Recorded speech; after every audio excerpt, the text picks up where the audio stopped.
Ako si Eden Ravelo, isang registered nurse, ex-OFW galing ng Dubai, at nandito po tayo sa bagong bukas nating payment center located sa Luzon Avenue, Culiat, Tandansora, Quezon City. Ang negosyo ay isang uri ng hanap buhay na kung saan habang kumikita ka, ay nakakatulong ka pa sa community. Sa panahon ngayon, mahirap talaga kumita ng pera.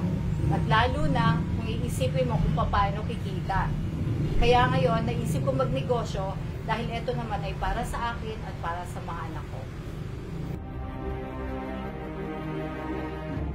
Pinili ko si Unified Products and Services Payment Center dahil nandito na lahat. Katulad ng e-loading, ang ating bills payment na kung saan partner po natin si Bayad Center. Meron din po tayong ticketing na kung saan pwede tayong mag-book ng domestic and international flights. Meron din po tayong accident insurance at marami pa pong iba.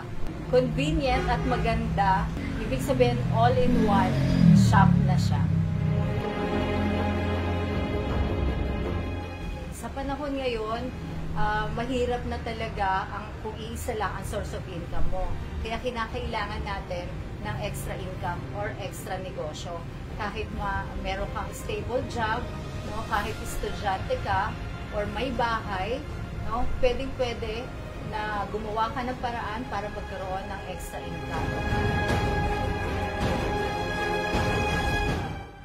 Sa mga ex-OFW dyan na katulad ko, bakit hindi nyo subukan ang ating payment center, no?